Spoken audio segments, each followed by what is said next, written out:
Well, let's continue here. Cell C has a new lease of life after shareholders reached an agreement with the company to pay off a multi-billion rand debt and inject new money. The recapitalisation agreement will see the embattled telecoms firm implementing its turnaround strategy after years of fears that the company would not survive its financial crisis.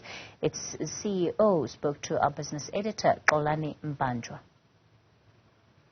The starting point that you have to go to is that it's a noose around your neck in the sense that you are not able to adequately compete in the market. So, you're constantly aware of the fact that you've got a debt burden. In fact, in our particular case, towards the end of 2019, we actually went into a default on one of the foreign bonds, and S&P downgraded us to a D. So what then that further did was it did create an informal debt standstill, and I'm very thankful that we never got to a position where we had to go into business rescue or anything like that. But it did force us to start to make real decisions about what the future was going to be, and that was what bore the four essence or the four pillars that we talked about in terms of what we've been operating under the last sort of 3 years. And the last of the four pillars was the culmination of the recapitalisation and the ultimate deleveraging of the balance sheet. But what happened was that you sat in an environment where you were in no way able to compete. You weren't able to buy capital expenditure. You were risk priced by your whole supply base. Your customers, you had, confidence sort of flailed with customers. People weren't sure what's going to happen. Are they going to be here? Are they not going to be here? And it's difficult to convince people that you need to, don't worry, we've got it under control, we're moving through it. Liquidity was another portion of that. When you're in an informal debt standstill, you're up against a set of rules on who do you pay, because you can't sit with reckless trading issues. And so, we had to fix a lot of those things. We were very well managed from our board side in terms of the governance and subcommittees to manage that. But it was tough going for us. And I think the big thing that came out of this was that it set us on a trajectory for a network strategy, which is manifested today.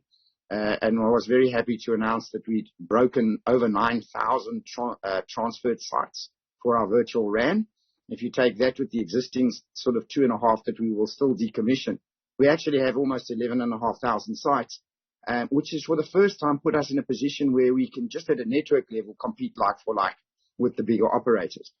But the big thing was the model change, and that was the moving away from a capex intense environment and saying, I'll virtualize the RAN, use my spectrum on another network.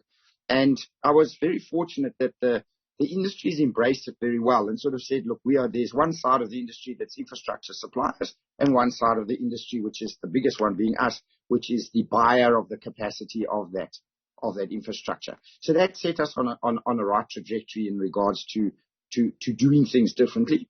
The other big thing that we had to do was rationalize the business. So it was very painful for the last 2 years, Section 189 processes, cut down of certain footprints, bringing the business to a place where it had to cut its cloth to fit, so to speak.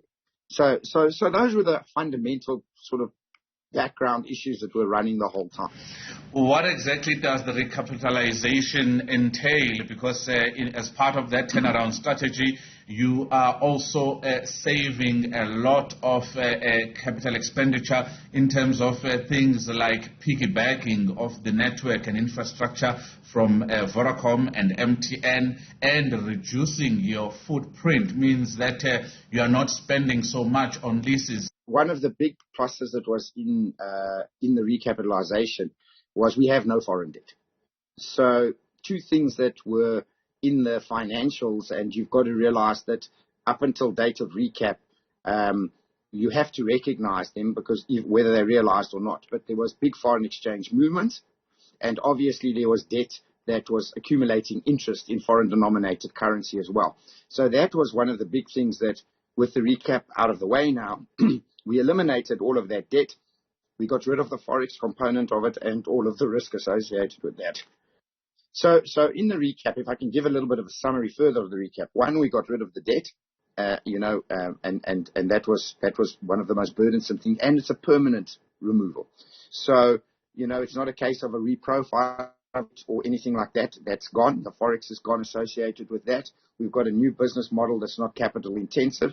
We will spend the capital that we have on our core billing systems and on our core systems and on platforms and on IT. We won't be spending that on radio access network. That takes a substantial amount of cash flow problem away from us.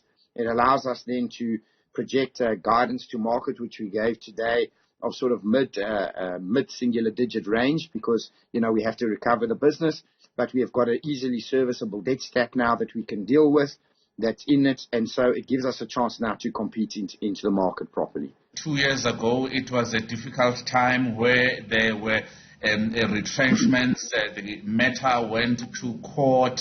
How small is your staff complement today compared to that period? And should we expect to see the company now embarking on recruitments in order to bolster its new direction? So look, that was a very difficult time for me personally as a CEO. The outcomes of that, so to answer your question in terms of the workforce, we're well below 50% of what the previous workforce was. But I think what we're doing now is we will start to look at a new type of skill set. So the upskilling and cross-skilling, the high-performance culture environment, people starting to understand that you can actually do anything that's digital related. That's where we're going to start putting our efforts. In fact, when I did the staff announcement, that was one of the concerns people had, are we going to be retrenching? I said, no, we're not retrenching. We've recapped, and now we have to go on a building trajectory, but your job is going to potentially change. You need to understand what you want to do, and we will enable that. So it's an exciting time, I think, for everybody, and I would love nothing more than in the next phase to start a process whereby we start to bring in more and more skills, and more especially that we start to develop the skills of the youngsters coming out of a lot of the, the universities, the technical colleges, because we've got a space for them.